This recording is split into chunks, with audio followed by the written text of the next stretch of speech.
Welcome to episode 3 of How to Sell Online. That's not the official title. I just haven't come up with anything better. But hopefully you guys are still with me. Watch the first 2 quick videos to understand why I'm doing this and how you can apply this to either your existing business, or if you're a budding entrepreneur that hates working behind a desk, you can take this and start making some money online pretty easily. This is arguably the most important video. We are going to talk about selecting a product to sell on Amazon.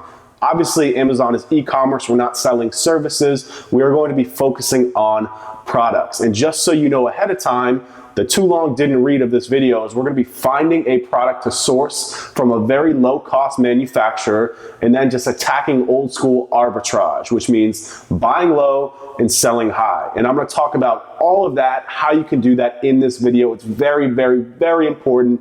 Make sure you watch every second of this because I'm going to break it down for you exactly how to select the right product to sell on Amazon. And I'm going to be giving real life examples of why I chose to sell shoelaces. So let's get right into it. What I've got here is 2 sides. I've got low and high. And these are the 2 things that we want to talk about when it comes to selecting a product. We want to focus on a few things that are low and another things that are high. And I'm going to go through these right now. So first, low is cost. A lot of people will be like, I want to sell TVs. I want to sell big ticket items so I can sell less of them and make more. There's a number of problems with that. Number one is that when you're buying a product, you have to buy it in bulk. A manufacturer is not just going to send you 1 or 2 products to sell as you go. And keep in mind, you're going to be getting these from China most likely.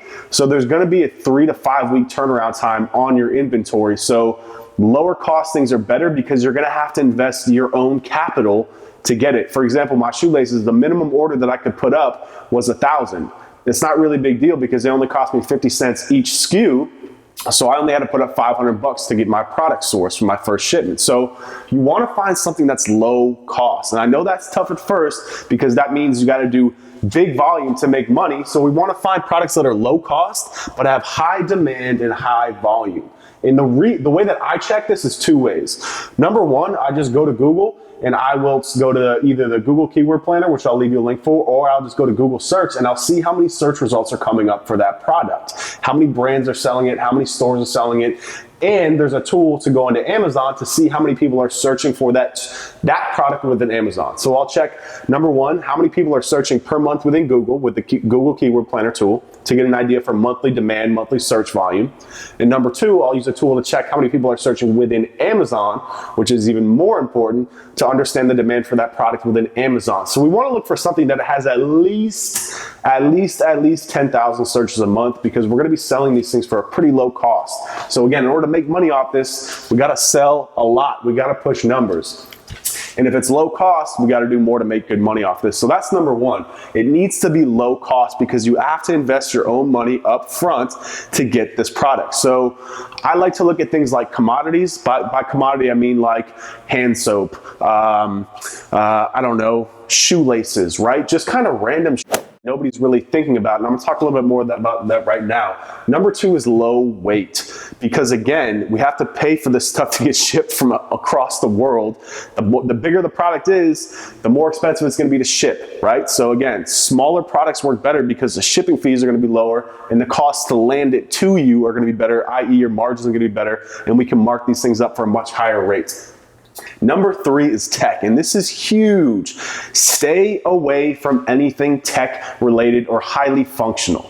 Because what happens is, again, we're going to be buying these from very low cost manufacturers. It doesn't mean that the product is going to be crap, but it means that it's not going to be made of the highest quality because we're going to be buying it for 50 cents. So, stay away from electronics, stay away from, I don't know, anything related to phones, anything related to earbuds. I hear this stuff all the time. It's like, no, because what happens is, let's say you buy 2,000 of them, you start selling them on Amazon. What happens if they're bad?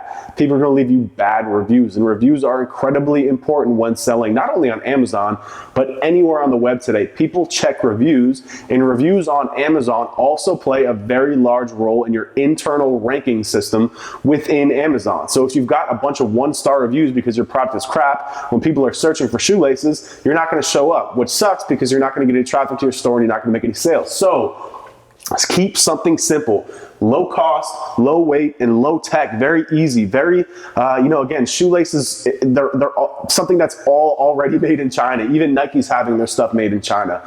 Keep it to products like that because you can have a much higher review rating because it's gonna be the same thing that the big guys are selling, but you're just getting it from somebody else, right? So stay away from the high tech stuff. You will kill yourself and shoot yourself in the foot. Number 4, low competition and low brands in the space. So here's what I mean, right? So I said commodities are a good thing to sell, like toothpaste, right? The problem is what you have to check is you have to make sure that the big guys like Crest, like Colgate aren't already selling on Amazon, because if they are, you will never get any visibility. It's the same thing with search engine optimization. If you try and go after spaces that are too competitive and too commoditized, you're gonna get crushed by the big brands. I chose shoelaces because not a lot of brands were already in the space. Nike wasn't selling shoelaces there. Reebok's not selling shoelaces there. There's a bunch of independent vendors, which means it's me against them. And if you want to try me in marketing, buddy, I'll crush you. But I get crushed by Nike, obviously. Don't get into this, Nike. So we want to go after things that are low competition. What that means is that there's not a lot of brands. Another thing you can check is just search for your product within Amazon. Check how many reviews people are getting. If there's 20 stores that have like 50,000 reviews, that means that they are established in the space. It's going to be very hard to unseat them when it comes to internal optimization and getting your store to rank above theirs, right? So look for, again, spaces where no brands are. Okay, in spaces where the people that are selling on Amazon aren't too established, and you can build a rapport and a track record in there and start making sales. So these are huge things, okay? Low cost, low weight, low tech, and low competition. This will make or break you right here. Now let's talk about the things that we want to be high. So number 1, I said high demand and high volume. And I told you, you can check Google, you can check, there's a tool for Amazon, which I will leave underneath this, where you can type in your product, it will tell you the monthly search demand. High passion, these two things are what I input here, which hopefully you won't find anywhere else on the web. So there's one step back. There's 2 ways you can sell on Amazon. You can sell on Amazon to make money. You can just get a product. You can sell some light bulbs because you saw an arbitrage situation, just start slinging light bulbs. Or you can build a white label or private label company or business. That's what I'm doing. I could have just started selling shoelaces. It would have been a lot easier and a lot less work for me because all you really have to do is get the product and get it on Amazon. I am trying to build a brand and build a business. And the reason I'm doing that is because I'm thinking bigger than Amazon. I'm thinking about social, I'm thinking about search, I'm thinking about Amazon, I'm thinking about a website, I'm thinking about content, a blog. All of these things can help drive more sales, drive a brand, and make more money than just selling product, because there's a lot of other ways to make money online, which is what I'm ultimately going for. Amazon is really just a small part of the monetization strategy that I have for my personal brand. So you want to look, assuming that you want to build a company or a business and not just make money. And again, there's nothing wrong with just making money. If you see an opportunity to make money, take it, go all in, make money off it. But if you want to make this a little bit bigger, something a little bit more of a long-term play, build yourself into a space as a private label seller, you can crush it doing that too. But you've got to look for things that have a high passion in the community. So we want to take this and fold this into here. One of the things that is huge passion is something like fitness. This is why you probably heard about somebody making like $1 million a month selling protein powder on Amazon. They got in early. They got in before GNC was selling it, because protein, again, is something that you can buy in bulk for a low cost. It's very low weight, very low tech. It's all the same protein, right? Protein is protein is protein. And then when they got in, there was a lower competition. Now, this is incredibly crowded, but there is a tremendous amount of passion in the fitness community. Same thing within the sneaker community. So people are like, how are you gonna sell shoelaces off of Amazon? I'm playing the bigger community, which is sneakers. This is why I do best. I'm good at building content, and I'm building it, promoting it, building communities, getting in front of the right people, social, website, traffic, all that stuff. That's my bigger play with this. I know that there is a huge, passionate community when it comes to sneakers, sneakerheads, Jordans. I mean, people are getting shot over new Jordan releases. I know this, not that I'm trying to take advantage of this, but I love sneakers. I've got about 50 pairs in my bedroom right now. I have been in touch with this community for a very long time. It's something that I resonate with, so I understand it too. There's an inherent understanding when it comes to me creating stuff for my brand and for the community that I can relate to. So you want to look for something with a passion, but more importantly, you want to make sure that you at least understand it, or preferably are passionate about it.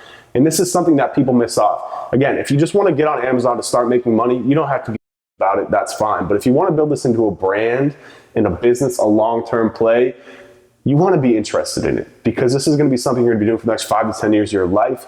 You need to be consistently creating value for your community, and you can't do that if you can't relate to them, if you don't understand it. The only way to do that is to be a part of that community and feel it yourself. So if you can knock this off, this is huge. Again, you don't have to, but if you want to take this into the private label space and do very big things, there should be a strong level of passion within the community.